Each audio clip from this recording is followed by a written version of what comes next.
Ladies and gentlemen, welcome back to Contract Revolution. This is your host, Benji. Are you distracted more easily than you want to admit? Like, do you brainlessly check your phone in the middle of what's meant to be a focused work block?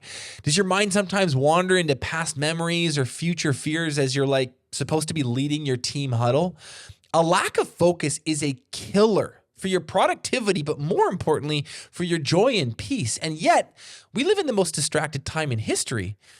Look, over the last 7 years, I have literally lost count of the number of conversations with hyper-successful contractors who admit, with hints of shame and guilt, I might add, that they still struggle to sit down, lock in, find flow, and move important work forward. And I'm no different, by the way.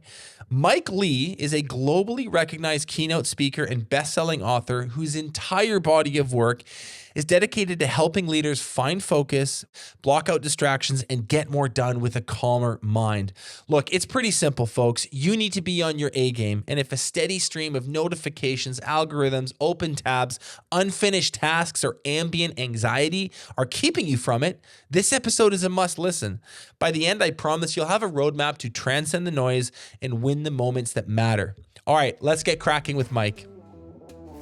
You're watching Contractor Evolution, where we unpack the systems, tactics, and skills you need to take your fast-growing contracting business to the next level. You're here to learn what it takes to scale up, work less, and increase profitability. You've come to the right place. Stay tuned to learn what separates the new breed of contractor from the old school, and welcome to your ultimate guide on the business of contracting.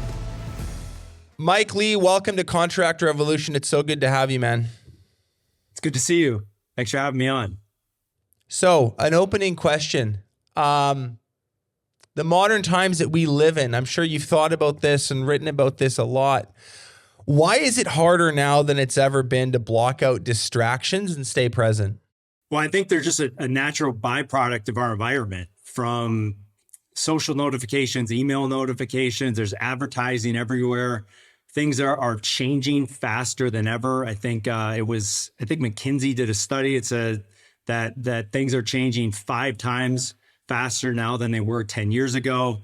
There's just so much. You can put it under this bucket of noise in our environment. And, you just look at your own life, like 5 years ago, 10 years ago, like things are significantly different and it's not going backwards.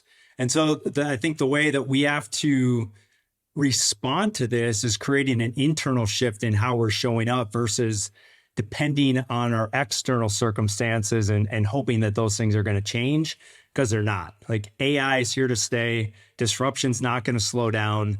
And we have to be the ones that create this shift in order to change our experience of the world.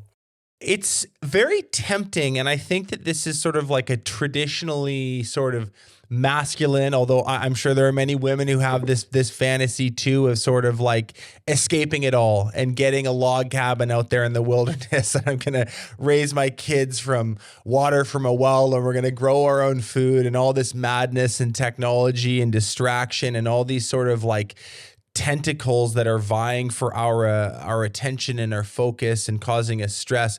We're just going to get away from it all. But outside of, a few like very select few homesteaders who are pretty hardcore and go and do it, the rest of us are kind of left with the reality that, like you said, this isn't going to change, and we need to find new mechanisms, new systems, new ways of being for simply living in it.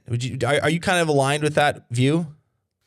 I am, and I think there's a balance too. I mean, like we talked about before, I just got back from Banff, and it was definitely easier for me to be grounded and to be present while I'm in the middle of, to me, the middle of nowhere. I live in the epitome of complexity and chaos and disruption, which is in the middle of Los Angeles. And so being in Banff was a different experience for me. I did feel more grounded and more present and more focused.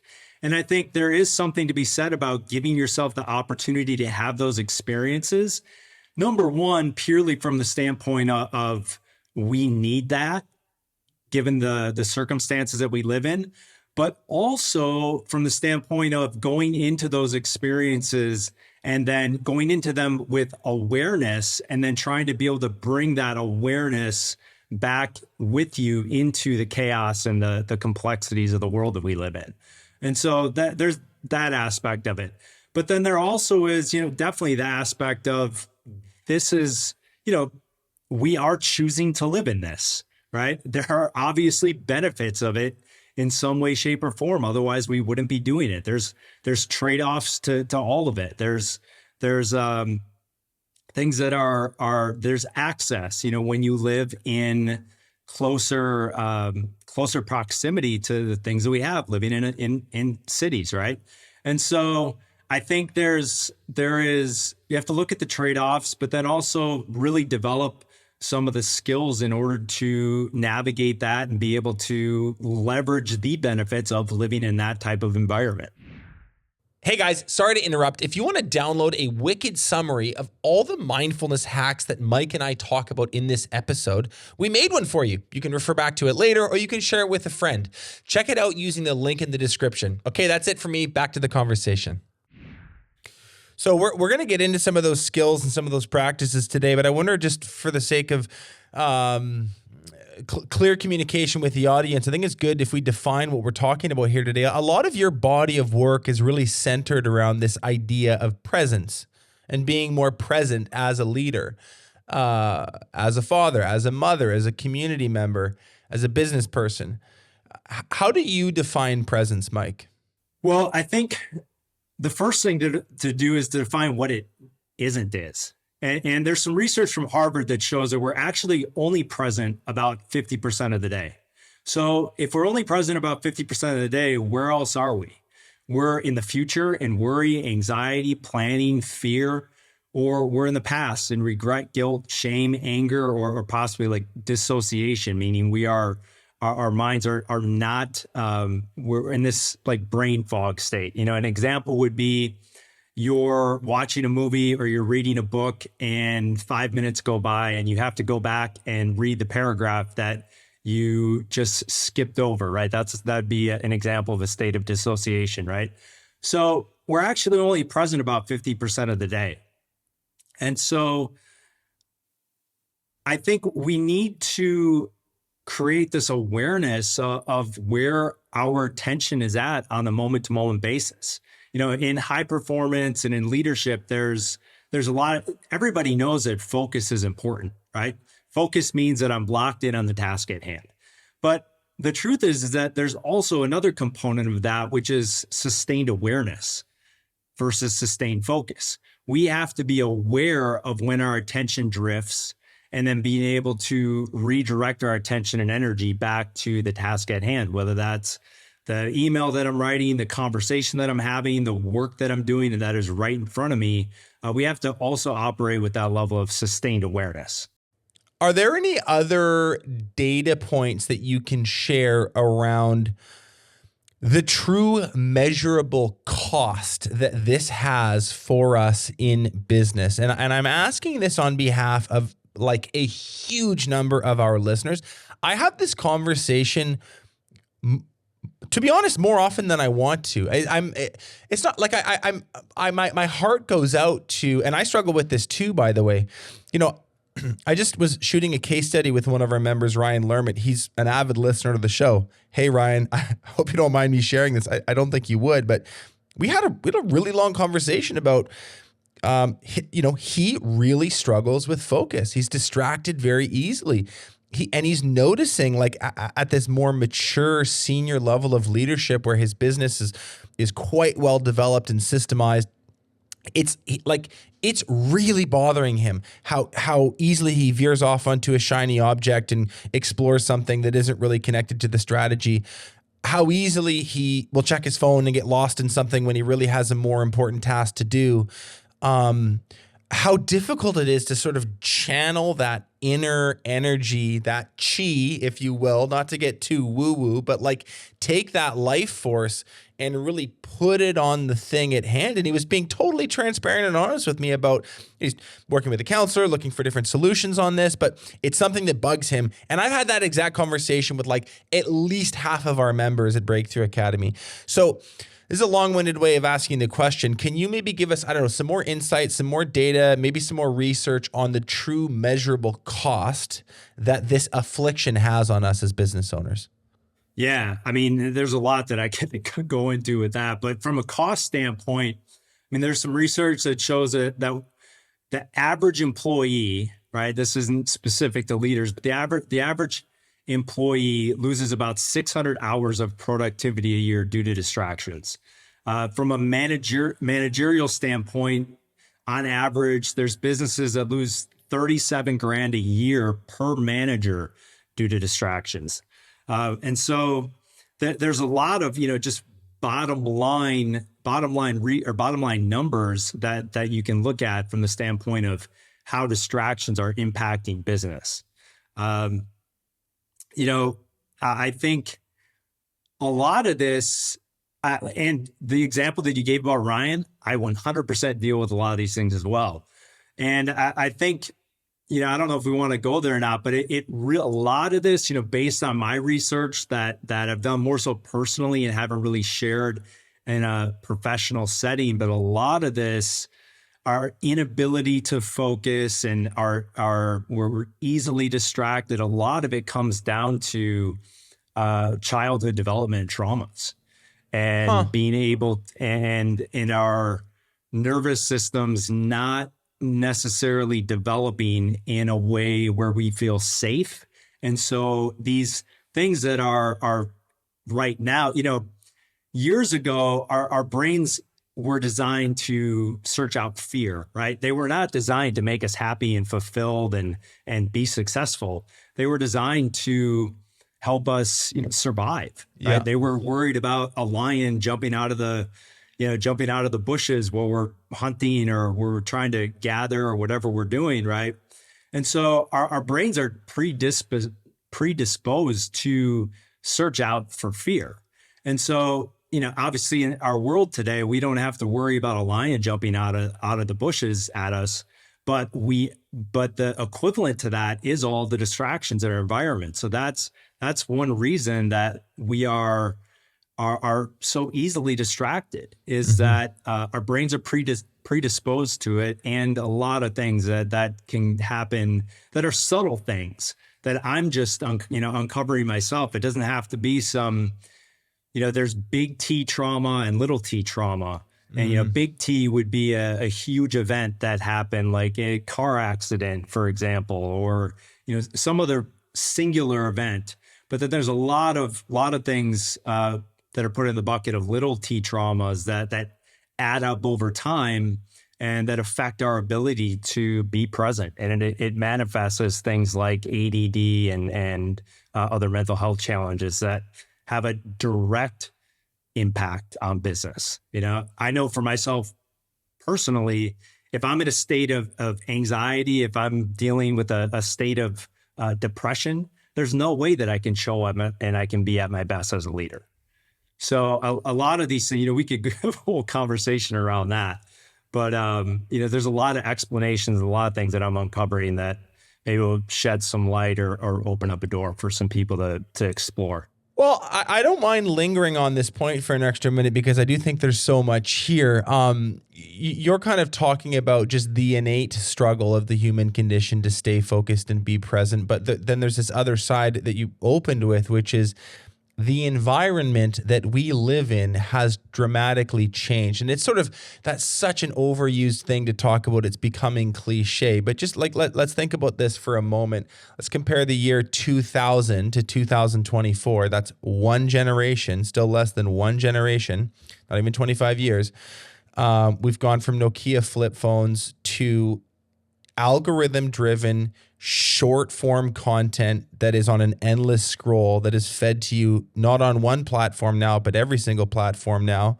You have the most sophisticated engineers and designers and UX, UI people designing these interfaces to make sure that you're on there longer so they can advertise to you more, so they can monetize their product better. There's this incredible book called The Anxious Generation. I'm not a parent yet. So please don't like yell at me if I say I'm not qualified to speak on this, but I want to be a parent. And if you are a parent, I think you should check this book out. It's by Jonathan Haidt, who wrote The Coddling of the American Mind. Anyway, it is all about smartphone. It's basically about screens, the internet, and algorithms and how they're affecting young people, specifically with their mental health, self-confidence, self-esteem. And he makes the case, and I agree with him, this is kind of cynical, but he makes the case that we are headed over a cliff right now. The kids basically born after 1996 up until now are, I mean, it sounds dramatic, but we are looking at a crop failure for a lot of young people. They literally do not have the cognitive abilities. They don't have the problem solving. They don't have the self-esteem. I'm sure a lot of our listeners, your kids are the exceptions. I'm talking en masse, on average. We have a lot of people, young people who are desperately struggling. So I'm actually quite optimistic. I think that the data is so clear and the research is out and books like this are becoming popular and becoming widespread. And I think we may learn our lesson here. I hope. But I go on this tangent to say, just to sort of acknowledge, look, guys, if you're struggling with presence, you can actually give yourself a little, you can take a little bit of guilt off your shoulders. The environment that we live in is just so unbelievably the antithesis to presence and focus. So if you're struggling with it, there's a reason why. It's not just necessarily your fault and you came out weird. The world that you live in is doing a lot of that sort of having a lot of that negative impact on you as well. Yeah, 100%. I think, so I just got an email the other day from somebody that said kids now, the kids in, I don't know the exact age, but it was, they spend two times the amount of time on iPads compared to the amount of time that they spend playing outside. Yeah. Which is insane. It's crazy. Right. It's crazy. And, but to your point about the environment, this was something that took me a while to learn, was that environment, it's not just about there's a correlation between what's in your environment and what is happening internally. The Banff example that I gave is a perfect example, right? There's a reason that there are certain cultures and design methodologies that are literally, that their intention is to create an environment that has a direct reflection on your mind, like a lot of Japanese architecture and feng shui and things like that, right? They're designed to create an internal environment. It's not necessarily about the design. It's about the internal environment, the mental state that is created. And so where I'm going with that is, there are things that we can do in order to change our environment that will give yourself, a little grace, it'll make it a little bit easier on you. 100%. For me, a couple things that I do. Number one is wear noise canceling headphones if I can. Right. And along with that is finding music that is conducive to putting me into a state of focus. I think that's different for everybody, but I listen to a lot of melodic house and techno music. Me too. You say you too? Yeah, me too. Yeah. Yeah. Yeah. And the reason I do it is I enjoy it, but also a lot of the music doesn't have a lot of vocals in it. No vocals. I can't have lyrics. I just want repetitive beats, very, very mechanical, very methodical, over and over and over and over. And it just drives my entire focus into what I'm doing. That's what works for me. We'll have to share some artists afterwards. We'll get a playlist going. We'll get a playlist going. Yeah. But, so those are two things that really help me. And also, another thing that helps me that might sound like the antithesis of kind of what we're talking about is changing environments of where I'm working. We live in a world where, we can kind of work from wherever we want, and being able to change environments, a few times a week, if not during the same day, also helps me with my ability to focus. These are really, really great tips, and we're going to get to more in a sec. I want to, we've kind of been dancing around this idea, but I want to ask the question to you more directly. You really shed some light on the cost to us as business people, to the lack of focus piece. I think this is a more important question though. What is this costing us in our personal lives? I mean, number one, you put it under the bucket of mental health. Yeah. It's robbing us of joy. Yeah, of joy, of connection, of fulfillment. It's, you look at all the things that we value in life: human connection, being in flow state, being fully engaged with something, a sense of, feeling a sense of belonging, being super productive and going after a goal. All those things only exist in the present moment. Mm-hmm. Everything else exists in the past or the future. Mm-hmm. And so we look at mental health, it's like mental health challenges, anxiety, depression, whatever it is, can't exist when we are in deep states of presence. It's impossible, right? It's impossible to, now if you're the caveat here is if you're somebody who's dealing with PTSD, big T PTSD or complex PTSD, there's definitely some nuances to this, but from a high level philosophical standpoint, it is impossible to experience something like gratitude and depression at the same time. Mm-hmm. It's impossible, right? We can only experience gratitude when we're deeply in the present moment. We can only experience, you brought up joy. We can only experience joy when we are deeply in the present moment. And so I think we could talk about how, then the question is like, how do we get there? Yeah. But I think if we get objective and we really look at our lives, a lot of it is lived in the past and it's in the future where we are missing out on the moments that matter. So we're going to get into some practical tips here. I really quickly need to make a quick shout out, guys. This episode is brought to you by Refined Exteriors. I'm wearing their shirt. This business is owned by John Drew. Instead of me telling the story of his business and his growth, we actually just finished a really good case study on him, which we're going to link below. So you can click on that, watch it. It's about 3 or 4 minutes, kind of goes through his whole evolution story. And John, thank you for the outfit. If you want to check out Breakthrough Academy, you can do that below too. Okay, back to this conversation. Let's set it up this way. Mike, let's say there is a struggling contractor, and I don't actually necessarily even mean his business is struggling. His business could be in a pretty good place with, good top line, healthy bottom line, a good team, but he is struggling, or she is struggling with his interiority, like the way that he feels is inside is not good. We can use words like depression, ambient anxiety, losing sleep at night, not just enjoying the journey. And this is not necessarily a function of their outer world. They have abundance, they've got health, they have a family.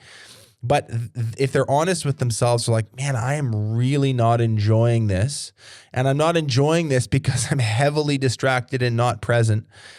I wonder if we can go through like the prescription, the non-pharmaceutical prescription, because neither of us are shrinks. So and by the way, I'm not even going to make a comment on that. I mean, I have siblings in my family who are on serious pharmaceuticals for depression. I have zero ethical qualms with that whole way of dealing with this. For the right person, it's necessary, but that's not what this conversation is going to be about. Let's talk about the other side of the aisle, which is like if we're not looking at a sort of drug approach to fixing this, what's the non-pharmaceutical sort of remedy to bring some joy and some abundance and some peace back to this struggling contractor's life?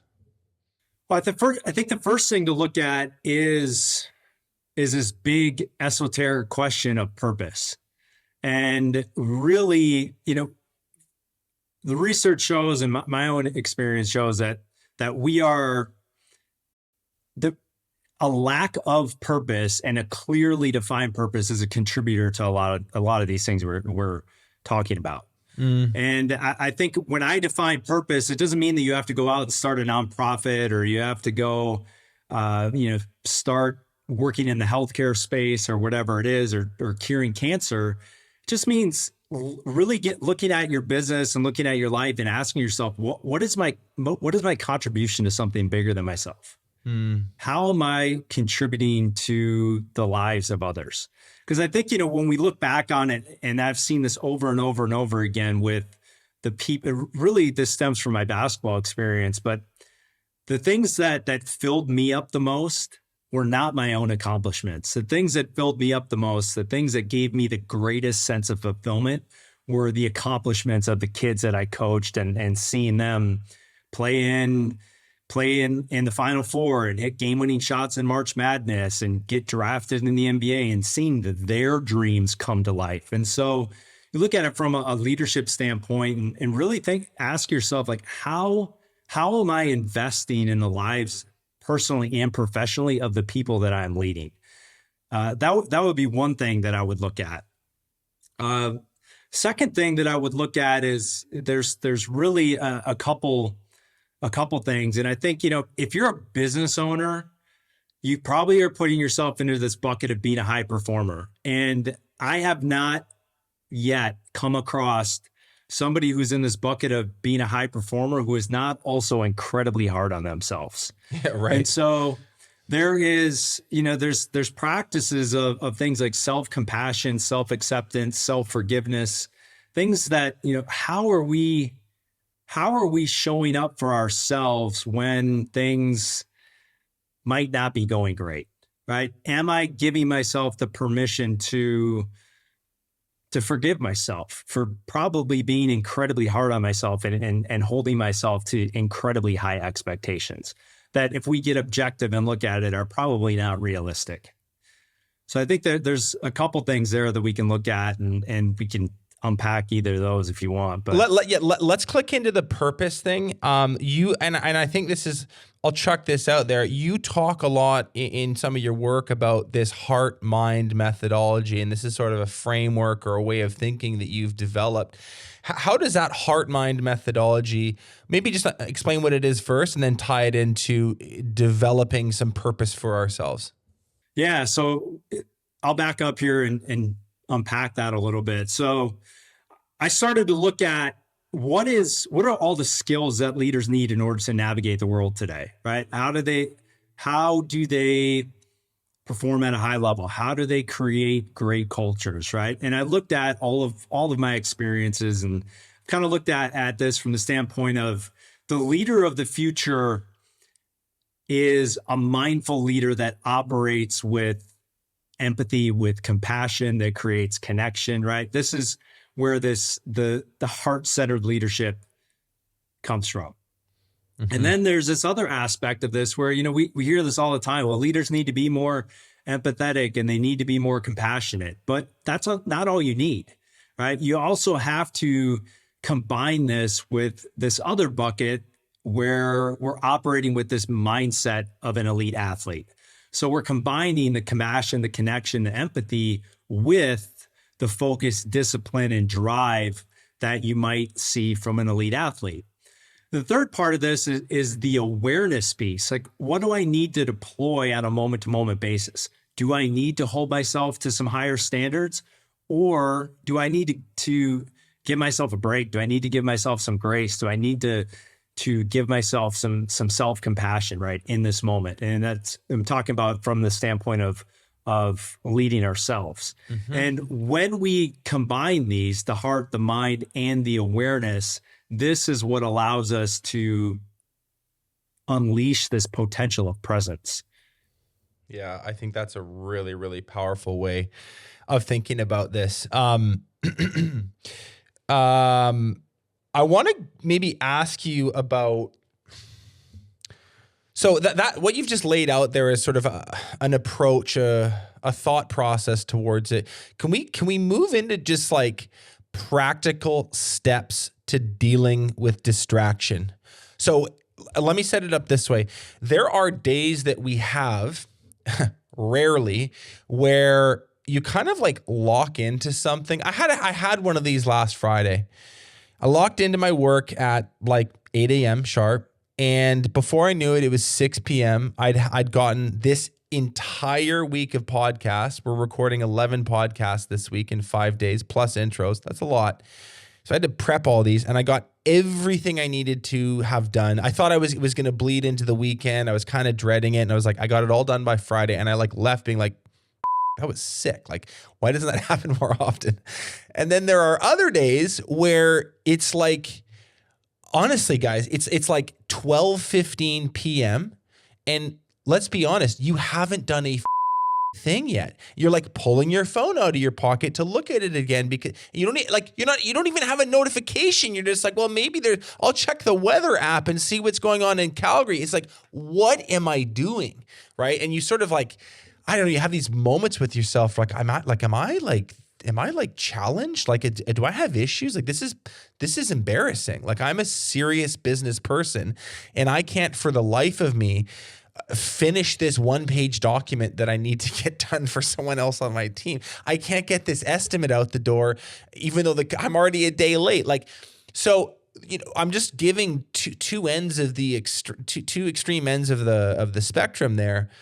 What are like just, I don't know, practical steps, rhythms, rituals, things that you do that help you get more of that first day that I described rather than the second one I just did? Well, the first thing that I'll tell you is that I can 100% relate to what you're talking about. And I just went through this and I had some very recent, I wouldn't put it, maybe you put it on the bucket of awakenings, but I had some moments of awareness with some things that recently happened that I'll share that hopefully will help people.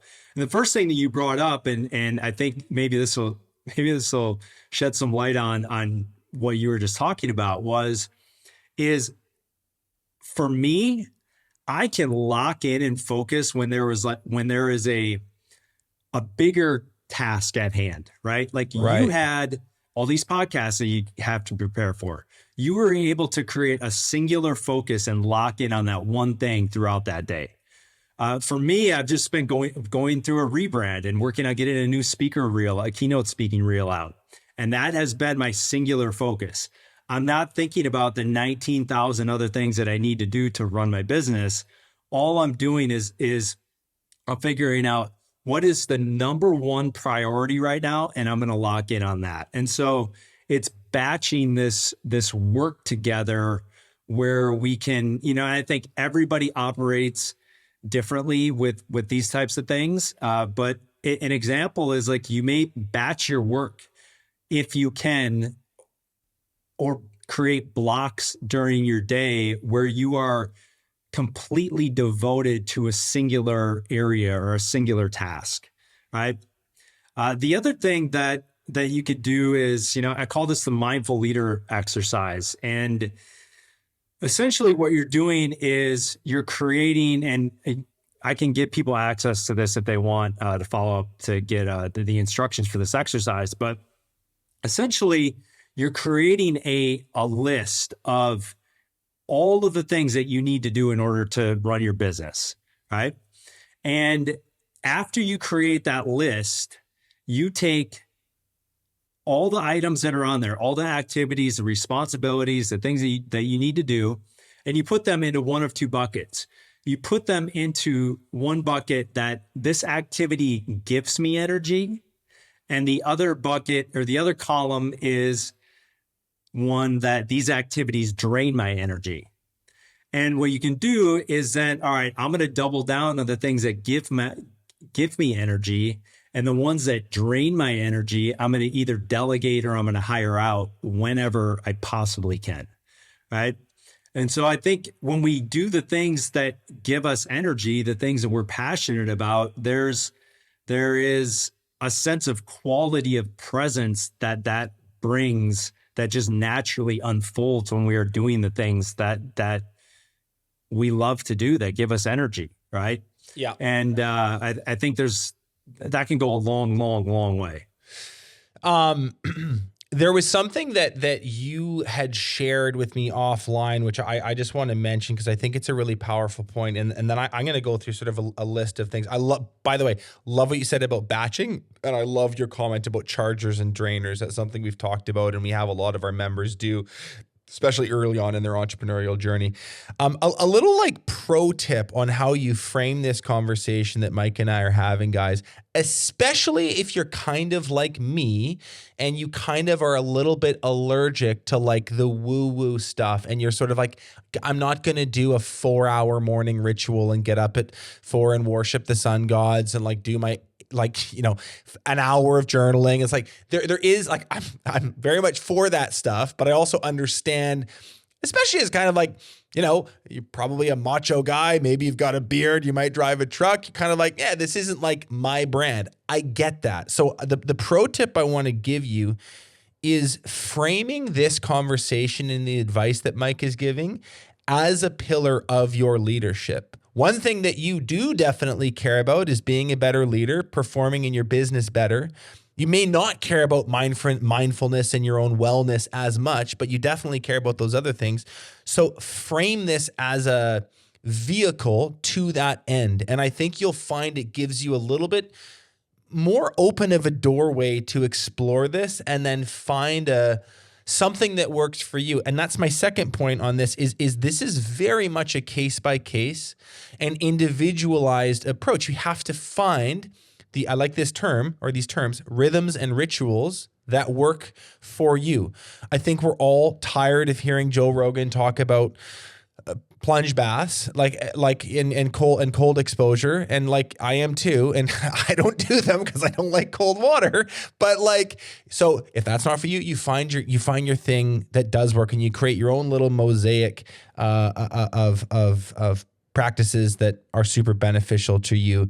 I've got my own little list of kind of like quick hit things, but I've been talking a while now. I actually think this is a good thing to dish back to you, Mike. Any comments on this idea of individualizing your own routine for this? Yeah, I got one thing that I want to hit on before we go into that. But you talked about I might be a macho guy. This isn't my thing, right? I just want to share quick that there are one of the first like, not an industry, I don't even know what you would categorize it as, but one of the first people that started implementing mindfulness training were branches of the military at scale, right? Before corporations were, before this got woo woo, right? The Navy SEALs have mindfulness training built into their regiments, into their like you said, into their rituals, right? Into their training. There are NBA players, there are NFL players, there are, branches of military all across the world that implement mindfulness training because it's been proven in thousands of scientific studies to be a cutting edge tool to train your attention, your awareness, and your focus. So the way I like to frame this up is, how is this practical? Well, it's mental training. It's mental training in order to be able to lock into the present moment. And I look at it from the standpoint of, if I'm a Navy SEAL, if a Navy SEAL is using this to be able to perform in the most stressful situation that probably any of us could imagine, right? It's something that we can all utilize in order to improve our performance in any arena of our lives. So I think that's, it's important you can take the bells and the beads and the Buddha out of it and strictly use this as a way to improve your performance and improve your leadership. It's such a good comment, and I'm so glad you brought up the thing about the military. Yeah, I mean, you look at there, and there's lots of NBA players, NFL players. You look at a lot of high performing leaders; they are using a mindfulness practice, right? And so I think when you use the word meditation, I think I'll just define a couple of these things, real quick, and then we'll go into your question. But sure. The way I define mindfulness is it's the non-judgmental awareness of our thoughts, our feelings, and our actions in the present moment. And the way that we define meditation is it's just an exercise in order to train this level of awareness. So if you're an athlete and you want to improve your range on your 3-point shot, right? Or improve your vertical leap or your lateral movement, you're going to get in the weight room or get on the court and do drills and exercises in order to improve those skills.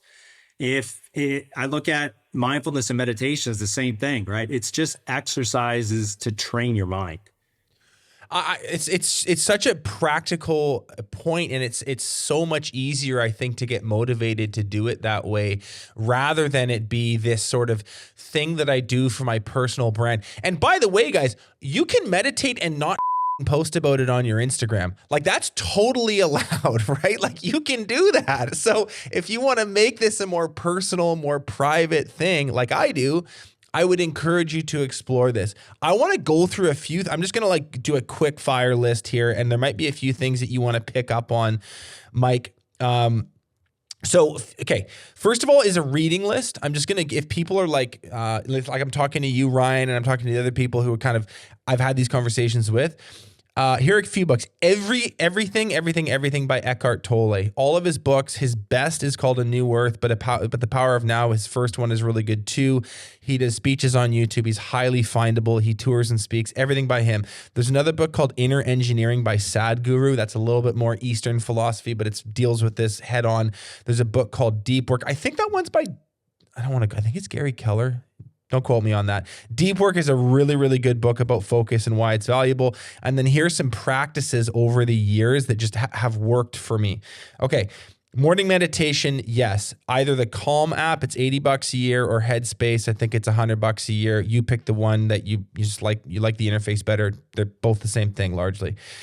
I also, after a meditation, will do a morning visualization for about 3 to 5 minutes. It's not long. I picture mentally in my mind the things that I want in the short term, in the long term, and everything in between. I literally put myself there in my brain.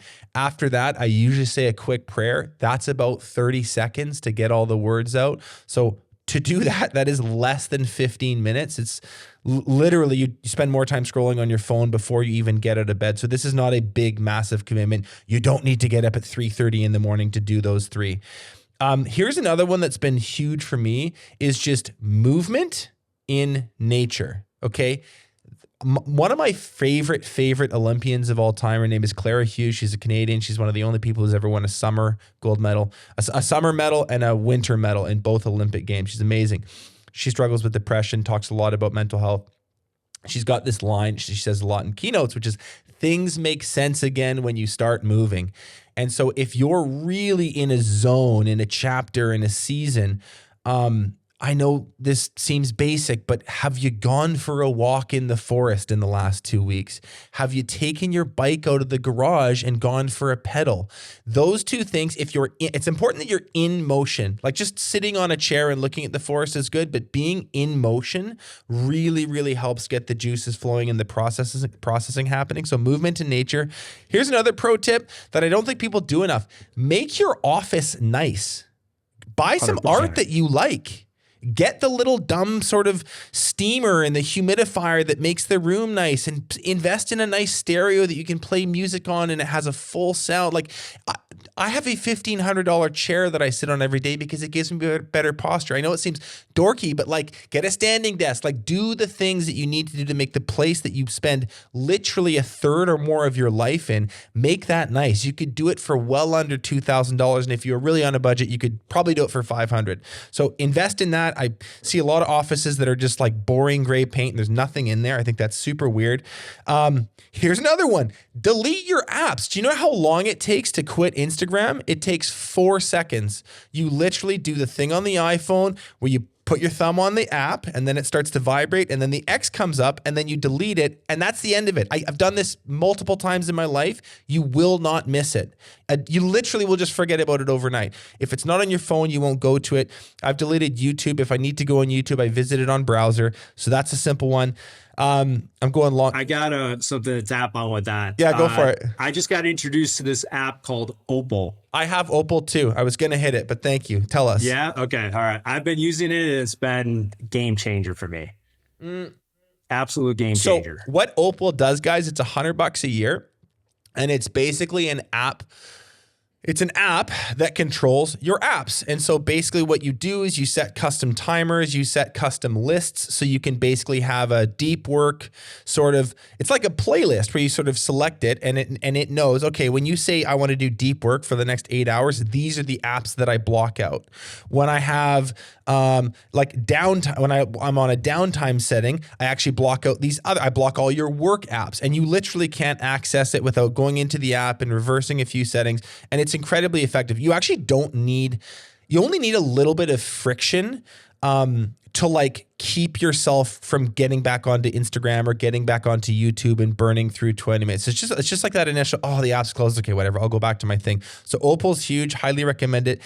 I got 4 more. I'll hit them quick. When you're doing work, write clear purpose and outcomes for that work block. So if you've dedicated an hour to, let me think, you've dedicated 1 hour to look at the job costing from the last month, you write in the actual calendar block that sits in Gmail or whatever you use, you write right in the description, purpose, semicolon, and you say, I have to do this because I need to understand how my business performed on the job site over the last 30 days in order to make better decisions on how we deploy resources next month. So you know why you're doing it. And then the outcome, you write a sentence or two. By the end of this hour, I will have X, Y, Z, and done. And that little framing for your brain really helps give you a box to work within.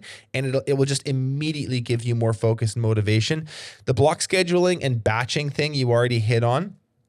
Start using airplane mode or do not disturb more. And then my last tip, I know I'm going really long here, but whenever possible, use pen and paper.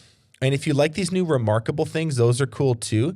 But if you have to do important work where you have to think through stuff, do a diagram, do some writing. Sometimes you need to be on a keyboard because you can type faster. I get that. But I'm very cognizant of opportunities in my day where I can be off my laptop. And the reason is the laptop has tabs and it has notifications. Here's a great example. If I need to talk about something important with someone on my team and we don't need to do screen share, I will always opt for a phone call because guess what?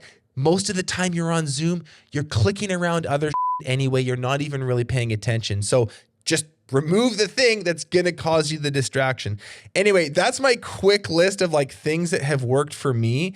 I really believe in a practical approach to kind of attacking this. And you want to reduce the opportunities that algorithms, platforms, news feeds, and notifications have to disrupt this little monkey brain of yours. Love all that. Did I miss anything? Would you add anything to that? I think you hit on a lot of stuff about training or changing the environment. But I also think like we talked about this a little bit, but really dedicating a practice to also, you're changing the external, but then dedicating a practice to shift the internal, whether that's, for me, it's been meditation. Right. Mm-hmm. And it's had a profound impact on my life, a profound impact on the level of awareness. We think that we're aware until we realize that we're not aware. And the only way to do that is really to train your mind in order to have that level of awareness, which allows you to operate with more intention. Mike, what role do you think community plays in this battle? And I really do think it's a battle between two forces, one of presence, alertness, focus, and the other one is distraction and worry and doubt and negative emotions.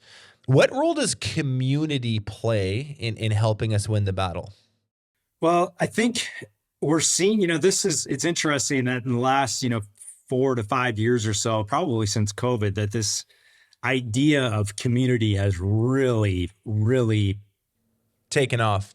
It's everywhere. I mean, everybody is looking for more community and connection. And I think we're just realizing, just evolutionary wise, we're not meant to live in these little boxes and be alone all day long. Right? Like we're not wired for it. It's not healthy for us. And so I think it's really important to find your tribe and find people that you can rely on. Find people that you feel comfortable asking for support from. I mean, this has been a big lesson for me. I mean, I know, in the Western world, independence, especially in America, like, we wear independence as a badge of honor, but it also has a double-edged sword to it, right? We can't do everything alone, nor is it healthy for us.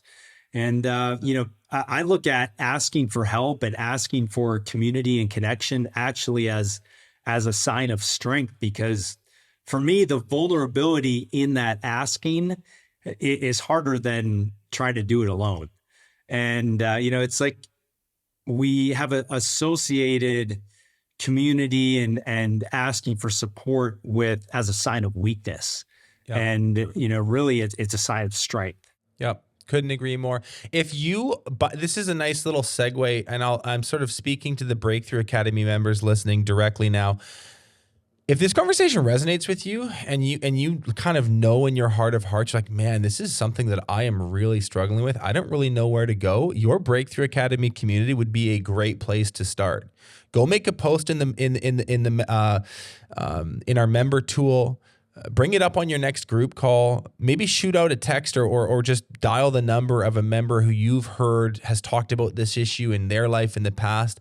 I really think that this is, there are strength in numbers, and this is way more rampant and commonplace than you think.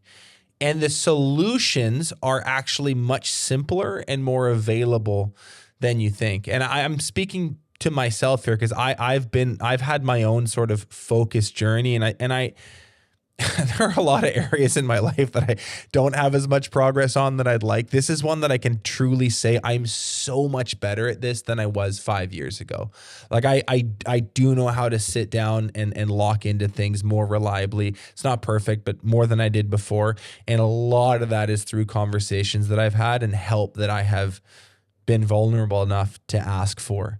Mike, I want to switch gears here and ask you, because look, this is what we've covered so far is so incredibly helpful, but the reality is with all of the practices and prayers and meditations and the right supplements and the right diet, sleep, and exercise, there is still stuff in these businesses that happens. Like the nature of running a contracting business is fraught with, I would say, acute stressors, flare-ups, accidents that happen on the job site, customers who turn out to be complete sociopaths who you just didn't see it coming. And now you're not getting paid $50,000 when you really need it and your cash position can't handle it. The new guy just tipped over a can of paint on someone's new roof, and now there's blue paint all over a $20,000 roof. Like this stuff happens all the time. So, and I think it was like, no matter how much you meditate, that stuff's still going to happen, and it's still going to piss you off. So my question is, how is there a bit of a framework or steps that you advice that you give to dealing for these like flare-ups, these acute stressors when they do inevitably arise?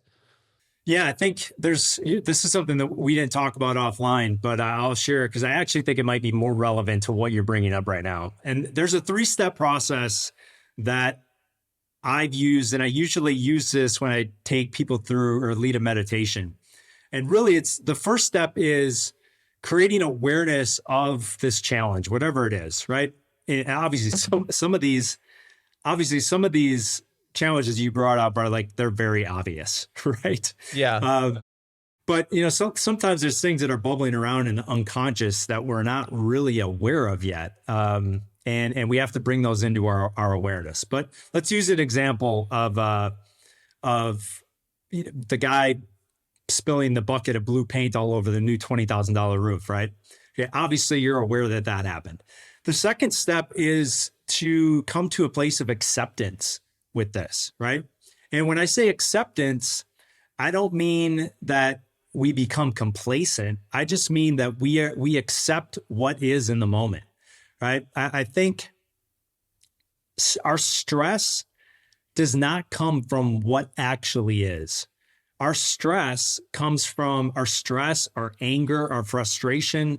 You talked about getting pissed off at what happened, actually comes from our psychological resistance to what is the actual reality in the current moment, right? And so we have to get to a place of acceptance of what actually happened.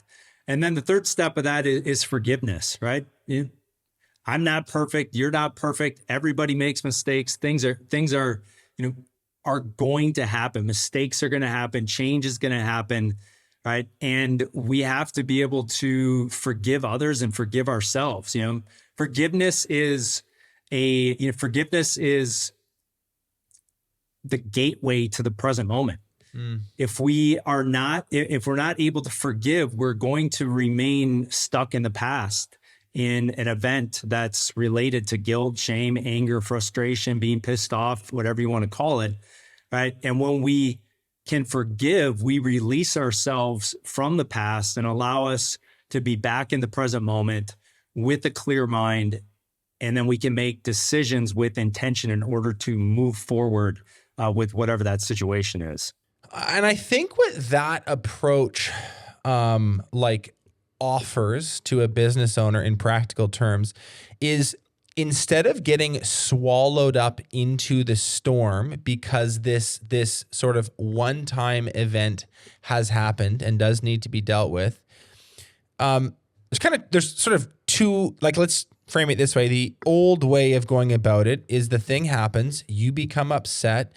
Your upset triggers other things in your mental complexion that are going on. And basically your entire system becomes inflared. And now you're carrying around what's essentially like a swirling internal vortex, not just on the can of paint that got spilled, but you take that into the next estimate you're going to do. You take that to the next meeting with your team that you're going to have. You take that into the quote unquote deep work, focus work block that you're supposed to do and you can't really focus. You sort of allow this to bleed and have a much more prolonged impact and cost on you, versus what you're kind of saying is have some awareness, detach from the issue at hand, find some objectivity. You can now deal with that one thing that needs to be dealt with, and then find a way. You sort of have the muscles and the discipline and the ability to actually compartmentalize that and sort of put that in a box. And then when you go visit the customer and you go conduct the meeting and you go do the work later in the afternoon that you had to do, you're able to do that in a way that's it's mentally hygienic. You're like, I'm clean. Like I can go and my system can do this because I've been able to categorize this one thing as what it is, versus allowing it to totally hijack my whole system. That's why this is important. It's not just to make you quote unquote feel better. Yeah, I mean, I totally agree, and I think the Marines have one of their operating. There's a guy. Do you know who Jocko Willink is? Yeah. He spoke at one of our events. He's great.